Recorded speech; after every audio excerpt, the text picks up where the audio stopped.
आंवला जी भी है, रविंद्र आंवला जी भी हैं जो पंजाब से आए पूर्व एमएलए हैं। मैं रणदीप सुरजेवाला जी से अनुरोध करता हूँ कि ये पत्रकार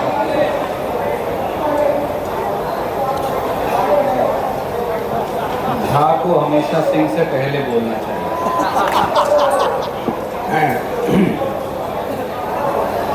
शुक्रिया। तमाम जाने पहचाने चेहरे ही हैं।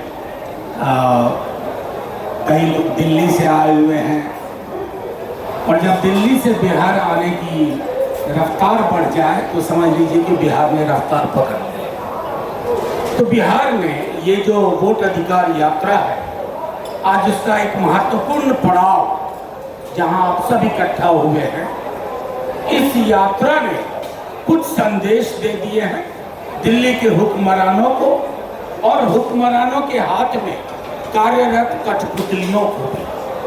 और वो संदेश स्पष्ट है। देखिए, बीते दिनों राहुल जी, तेजस्वी जी दोनों ने एक बात कही, उसको समझने की जरूरत है।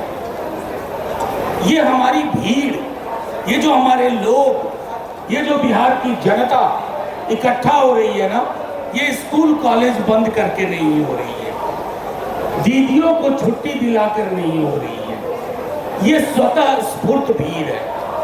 लोग आ रहे हैं अपने वोट की रक्षा के लिए।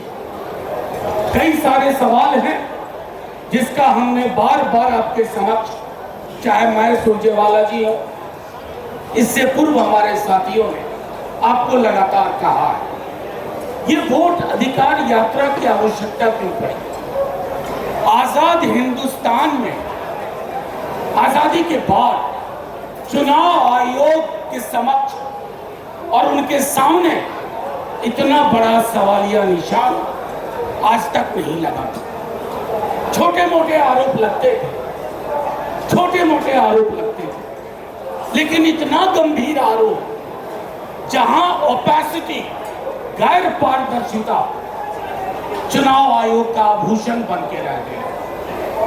हम सर्वोच्च न्यायालय नहीं गए थे पहले, हम पहले चुनाव आयोग गए थे, हाथ जोड़ा था कि साहब यह अन्याय हो रहा है, ये मतों की डकैती हो जाएगी, ये विलोपित लोग कौन होंगे, ये गरीब गुरबा दलित अल्पसंख्यक है जो बाहर काम कर रहा, हरियाणा में काम कर रहा, पंजाब में है, बंबई में है, कलकत्ता में है।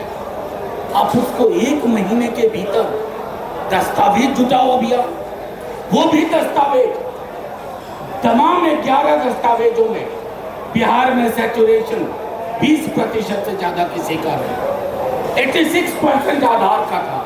आप माने नहीं। हम सर्वोच्च न्यायालय गए तमाम लोग, और वहां से हमें धीरे धीरे रिलीफ मिली। जिन चीजों पर पाबंदी लगाई थी चुनाव आयोग ने, वो पाबंदियां धीरे धीरे खुली। फिर भी हठधर्मिता और अहंकार इस तरह का कि आधार को नहीं मानेंगे। फिर तीसरी सुनवाई में जब कहा गया तो 65 लाख का वर्गीकृत आंकड़ा भी देंगे और आधार भी लेंगे, लेकिन सुप्रीम कोर्ट के ऑब्जर्वेशन में, सर्वोच्च न्यायालय का ऑब्जर्वेशन में था कि न सिर्फ 65 लाख, 7,24,000 में भी आधार को 12वां दस्तावेज माना जाए।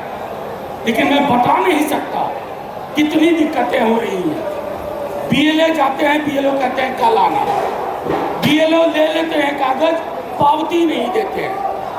कल हमने 1-2 चीजें ट्विटर पे डाली,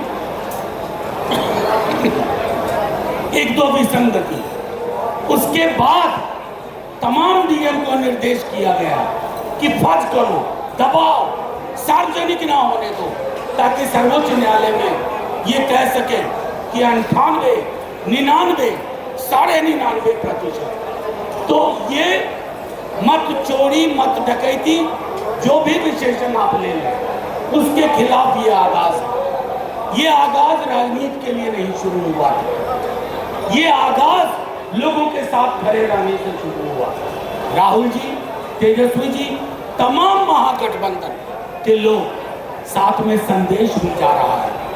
बार बार तेजस्वी जी ने कहा कि ये चुनाव सरकार बदलने का नहीं है, सरोकार बदलने का है। ये चुनाव बिहार को कॉस्मेटिक चेंज नहीं है, फंडामेंटल शिफ्ट, चाहे रोजगार का सवाल हो, नौकरी का सवाल हो। अब वो बिहार के विमर्श में हम मिथिलांचल में बैठे हुए हैं। हमारे महागठबंधन ने, तेजस्वी जी ने घोषणा किया कि मिथिलांचल के लिए एक ऑटोनोमस विकास बोर्ड का गठन होगा। सिमिलरली सीमांचल विकास बोर्ड का गठन होगा, ताकि ये जो इलाके जहां से पलायन भी ज्यादा, जहां